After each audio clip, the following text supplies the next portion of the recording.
Now, that's much better, isn't it? Sorry for all that faffing about at the beginning. I'm sure you would rather look at the Praia de Gralha rather than me. And I've done a number of videos from here. Hopefully the microphone isn't too blustery and blowy. I just want you to see the sea. It's changed since we were last here. In these last couple of weeks at seaweed harvest time here in San Martino de Porto and along this particular bit of the coast, seaweed is in abundance. And I can actually smell it up on the cliffs here today as the aroma wafts up from the beach, from the praia.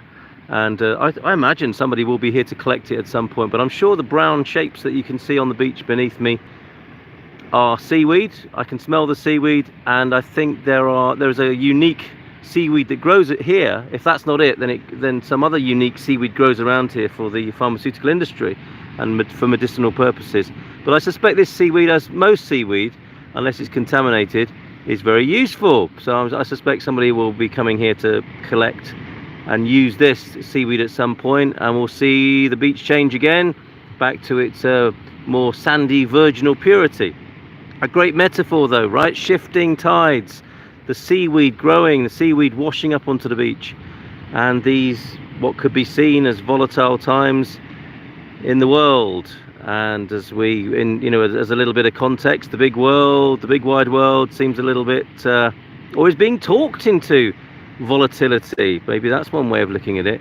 And some of us have our eyes on Portugal, some of us are in Portugal, some of us want to move to Portugal. And of course, that's what Good Morning Portugal is all about, helping people move to Portugal. And also, when they're here, helping them feel at home in Portugal. And that's what I want to talk to you about this morning, on this Saturday morning message, as I have become in somewhat of a habit to record and share with you. And yeah, rather than see me, I'd like you to see the landscape here, which is a great backdrop for discussing big ideas that I'd like to share with you. Fresh from watching a fantastic, and I know you might be thinking at some point, these podcasts, these ramblings get more and more random every time. You're right, it's true. Guilty as charged. If that's not your cup of tea, I understand that. If you want just straight up functional information about how to move to Portugal, Expats Portugal is the place. Expats Portugal, we got it figured out there on all the functional stuff about moving to Portugal. If that's what you need, that's the place to go. Become a premium member, get some discounts and all the services that are available at Expats Portugal. That's the beauty of Expats Portugal. All the steps, all the people you need pretty much in one place. Largely speaking, most of what you'll need, you'll find there for the functional side. Now, Good Morning Portugal is a little bit more pastoral, a little bit more on the touchy-feely, emotional, sensitive, spiritual side of life in Portugal, as you may have noticed. So that's what I want to talk to you about this morning. Fresh from seeing the movie He Won't Get Far on Foot. And now this is about the life story of John Callaghan, a cartoonist, or as it turns out, ultimately a cartoonist. I don't want to spoil the film for you. I'd really love it if you would watch it. I found it really very moving. One of the best films I've seen, I've got to say. Not a massive box office hit or release. Joaquin Phoenix, Jack Black and Jonah Hill in it, putting in fantastic performances. Joaquin Phoenix is an amazing actor, of course. He's the principal actor in it. And it's a story of coming to terms with alcohol. It features the 12-step program. And I have the utmost respect for the 12-step program and anyone who's been involved in that. I take my hat off to you. I think it's an amazing... What I've seen about it, I'm just so moved by. And it has a lot of resonances, I think, with another methodology of living life in a fulfilled and meaningful and expressed way, the Landmark Forum. I saw a lot of parallels in that.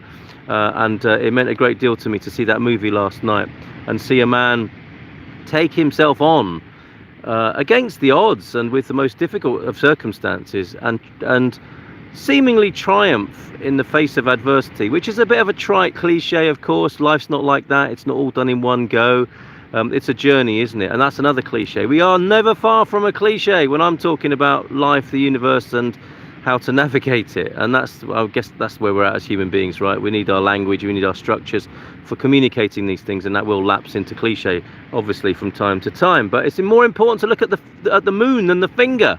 Okay, we're looking at the moon, not the finger pointing at the moon here this morning. And what I'd like to say is just a personal reflection, and I'll resolve it all together and bring it together into the future of Good Morning Portugal. Once I've told you what seems to be some very random stuff. Now, one of the impacts of the movie for me, and something I've been thinking about recently, is mortality, and how it is that we are in these two.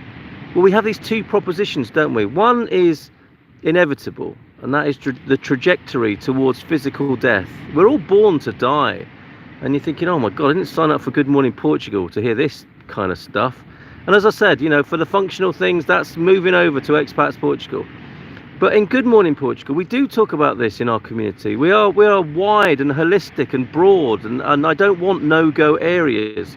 And if it's uncomfortable for you, I totally respect that, and this might not be the right place to be for you. But if you are somebody who's interested in the whole spectrum and reality of life, and you want to take yourself on in the areas where you might be avoiding things, or the areas that are holding you back, the areas you don't even know are holding you back, then I would say Good Morning Portugal is the place to be. And I'll use that awful phrase, going forward. I mean, there is nothing else but going forward, is there? We're talking about, you know, we are inevitably moving and creating the future into which we appear to be going.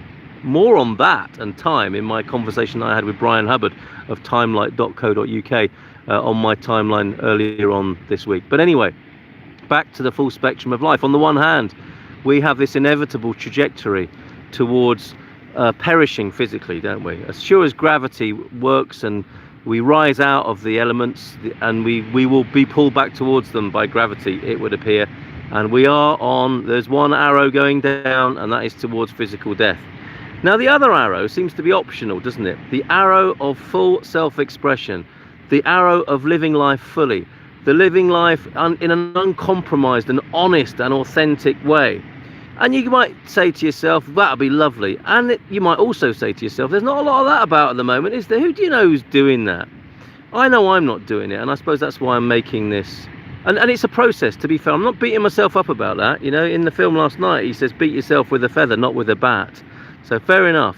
You know, I'm just making an observation. I'm not saying it's good or bad. I'm just making an observation that I am in a place at the moment where I think I'm not being as authentic as I would like to be, as I see myself ideally.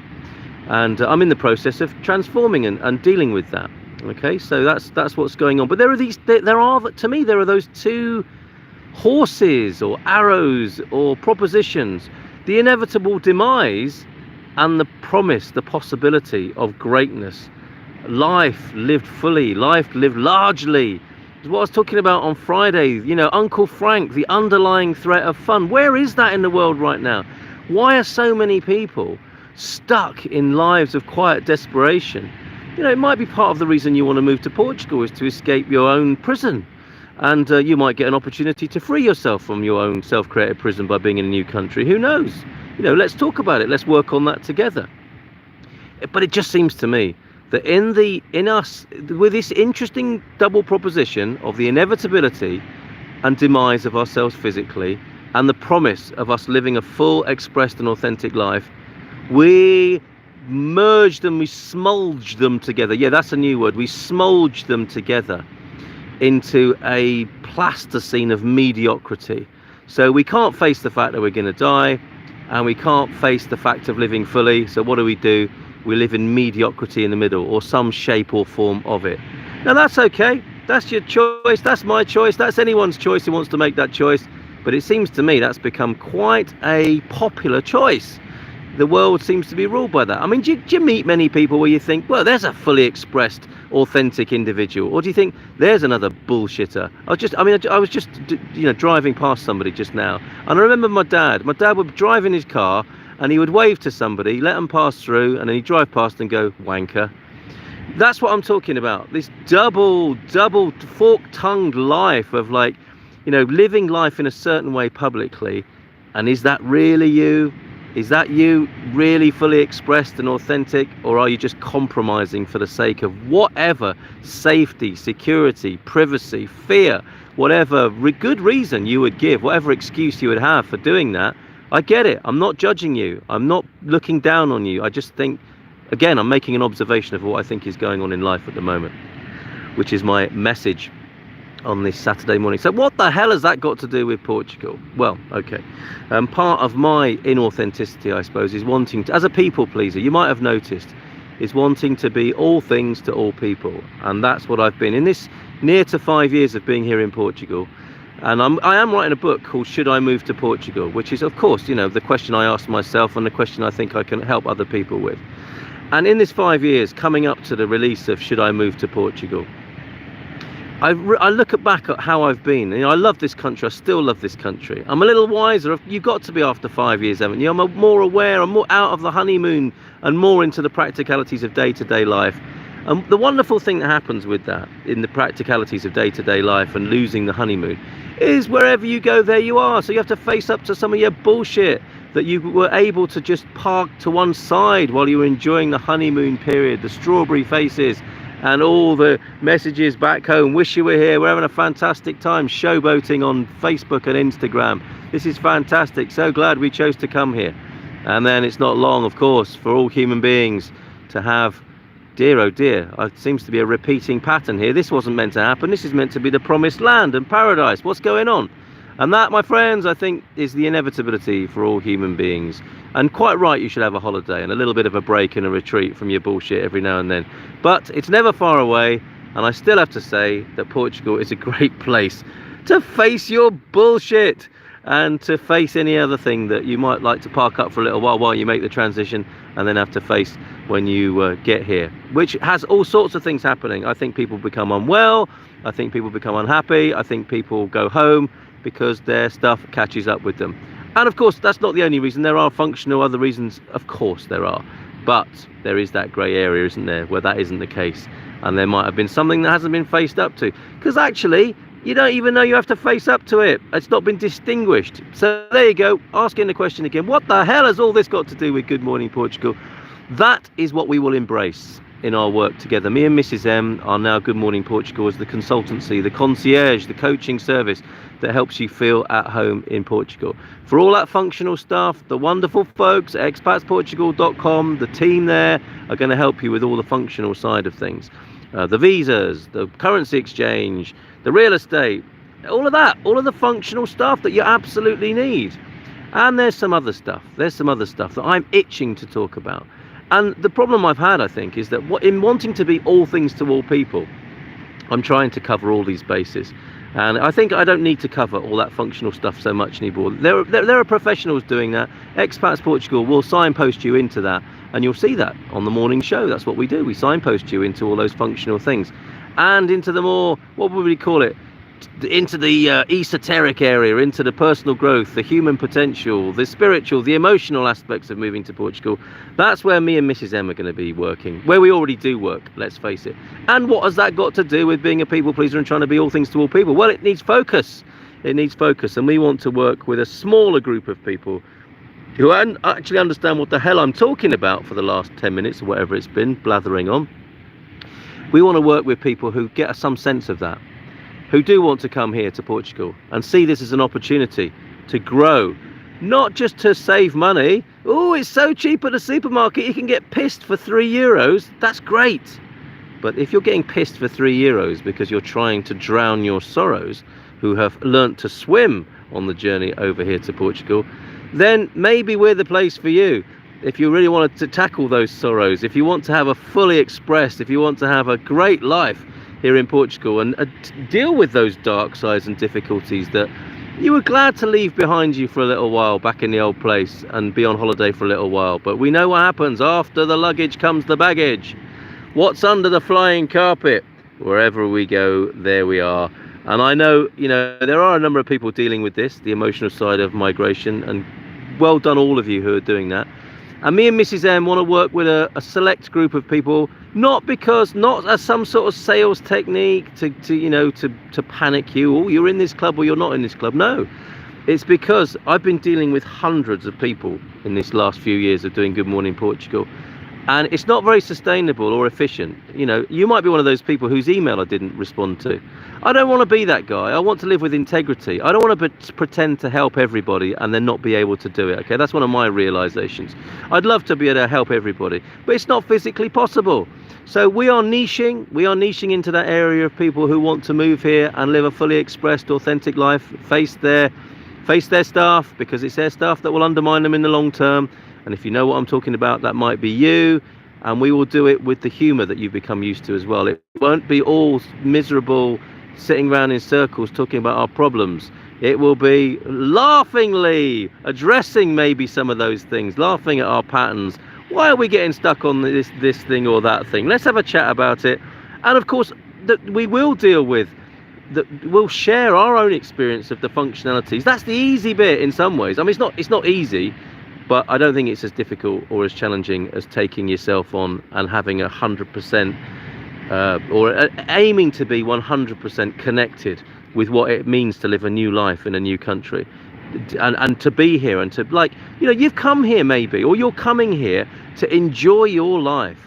And I defy anyone to enjoy their life fully and to live an honest, self-expressed and beautiful life without facing a few demons. You know who you are, and it's an ongoing process as well, isn't it? And it's not going to be all, you know, tears and Kleenex and gloom and doom and self-obsession. But I think there's a healthy chunk of that to be dealt with and reveled in, and to deal with humor and fun, and with other people embarking on that same process. So I hope that gives you the gist of what we're talking about for the future of Good Morning Portugal. So you can wake up, you know what, and you can honestly say good morning, not just some cursory good morning, bon dia, when inside you're not really feeling it. How would it be to live here? I have days when I wake up and I go into the street to say bon dia and good morning Portugal, even on my show, when I really mean it. And if you're a sensitive sort of person, you'll know the days when I mean it and when I'm just phoning it in. It's that I'm talking about. And I think we can, I was going to say do better. There's a better way of saying doing better. There's a way of acknowledging and being honest and authentic and having integrity with these matters, so that you can ultimately say, good morning Portugal, look at this, hello Atlantic, I am feeling you this morning, I am feeling you. As it turns out, I feel this. I'm looking at, having spoken, I don't know, it's probably half an hour now, isn't it? Sorry about that. But actually, I'm not sorry about that. Having spoken about these issues of authenticity, honesty, and reality, reality check, I am here wishing you, not a bon dia because it's afternoon now, boa tarde from the bottom of my heart. Hello.